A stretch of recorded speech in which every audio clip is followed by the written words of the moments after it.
And today's topic that I'd like to talk about a little bit is identity and a sense of self. So I'm at home at the time of the coronavirus and I feel kind of cooped up today. I feel a little exhausted, a little tired, a little like, oh, I just need to let go. I just need to kind of,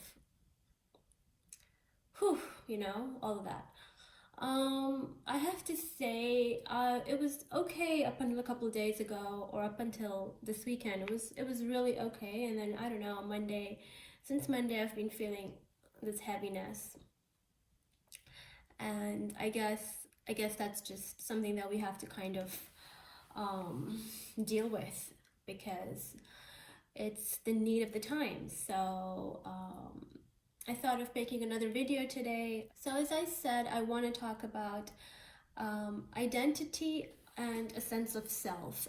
And when I say identity, I think for me, it's more of an anthropological / sociological concept where identity is how we see ourselves based on how other people perceive us, how we see ourselves based on our social status, our economic status, where we are in society, and things like that.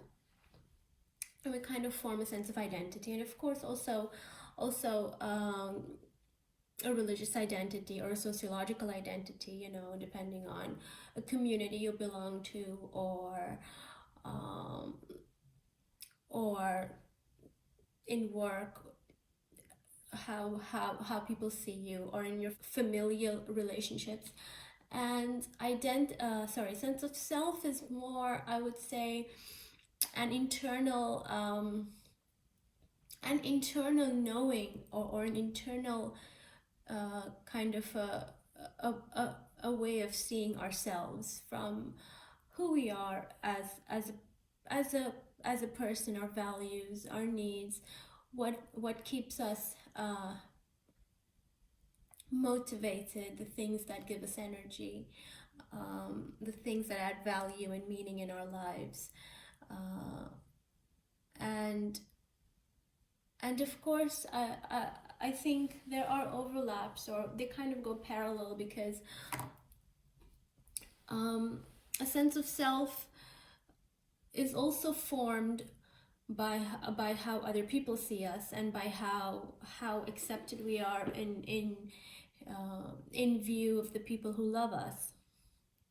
So for sure, I would say that identity factors play a role in sense of self, but a sense of self really pulls from those internal pieces, or an internal locus of control, and identity comes from the outside in. And I would say, so in this video, I kind of want to go a little bit more about when those two are in alignment. So when a sense of self is in alignment with identity, and how they just kind of flow smoothly, versus kind of bump against each other. And to take this a step further, or to kind of stretch this discussion a little bit, I want to go into a fragmented kind of identity, I would say. And what that means really is, so to give you an example about my own life, after my divorce, I kind of was thrust into this whole new world of being a single mother, being a single adult, moving cities, so building a new life in a different city, which I had never lived in, friendships, so creating a whole circle of friends again, career-wise, professionally, things, what I wanted to do, how was I going to build that up, the kind of routes I was going to take, being a student again, because I went and I studied a lot more, and how do I relationships co-parenting and being an ex-wife, how do I make sense or have a coherent sense of self in so many different life perspectives? So it could be a different number of things. It could be anybody who's going through divorce or has been through divorce, or death of a loved one or a spouse, or a major life transition, moved countries, cultures. Maybe you're with a partner from a different culture, maybe it's a blended family situation, maybe it's a polyamorous relationship. It could be so many number of different things. And how do we not kind of allow our identity to get so fragmented in all these different perspectives or life perspectives that we kind of lose a sense of connection with who we are? And in the beginning, for me, it was quite hard because I had to be all these different things to all these different people. I had to be a mom to my kids, an ex-wife to my ex-husband, a friend to my friends, a student to what I was studying, a girlfriend. And it was hard. It was hard because I kind of lost who I was in all those different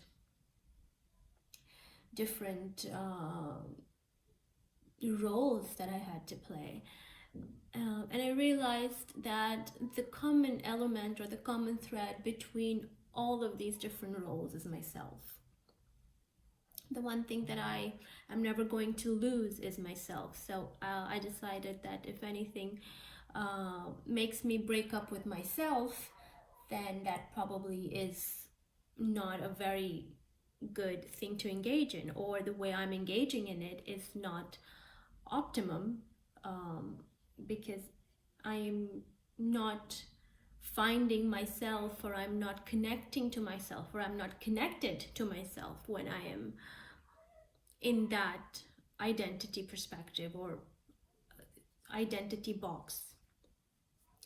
So for me, it was a lot of, okay, so I'm going to make new friends or be a single mother now. But for me, it was a lot of, okay, so what does it mean to be a single mom, or what does it mean to be a friend? Because I didn't have any friends from my past life, and I didn't know what it even meant to be a single mom. So I had to it was a lot of trial error. I had to do things, it didn't work. I had to go back and reassess and go like, okay, this worked, this didn't work. Why did it not work? What is it about this that isn't working? Is it because of my own past issues, or is it because of stuff I'm projecting, or is it because something outside isn't working?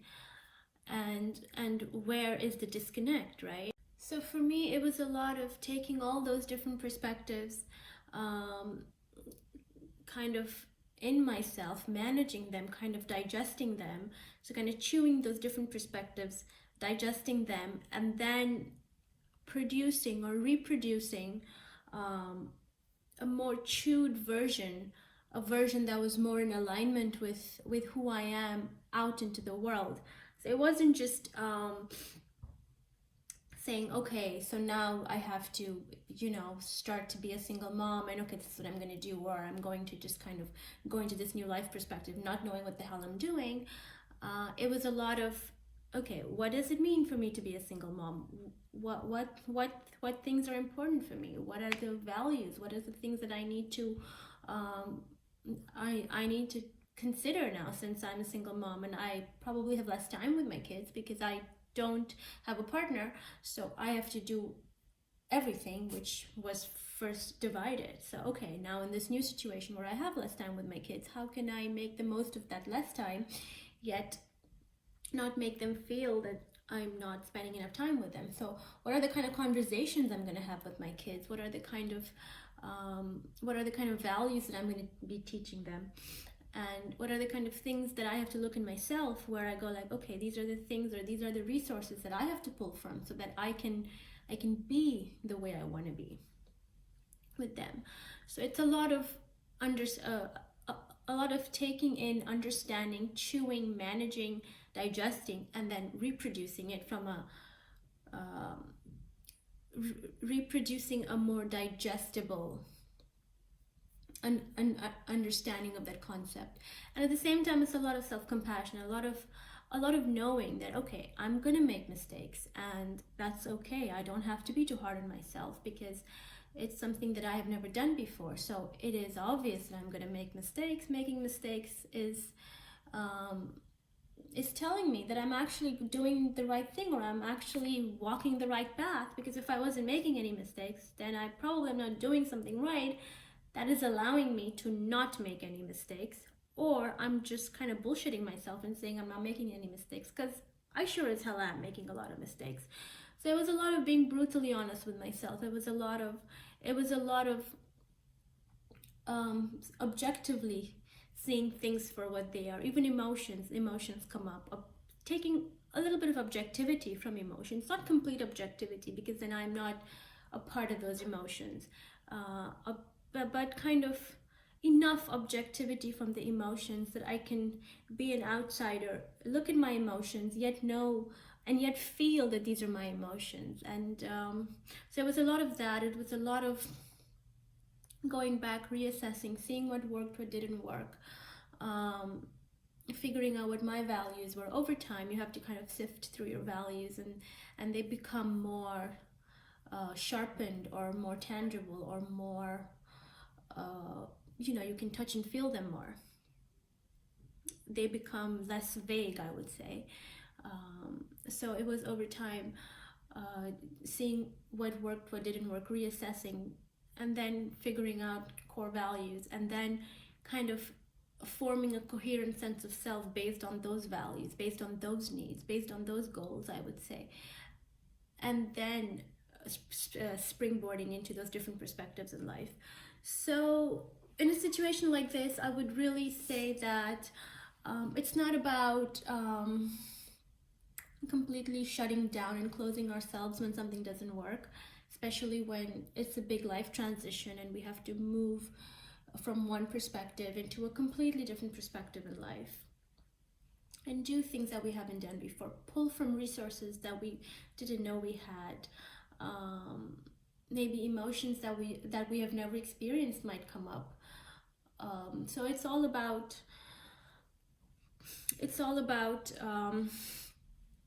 it's really a lot of self-compassion, a lot of being with yourself. And it's not about completely shutting down and saying, okay, I'm not going to try any of these things because it's too scary, or because I always make mistakes, or because I always fail. And it's also not over exaggerating and kind of overconfidence or over arrogance with yourself and saying, oh, I can do all of this, and you know what, I'm just gonna do these things that I've never done before because, hey, I'm awesome.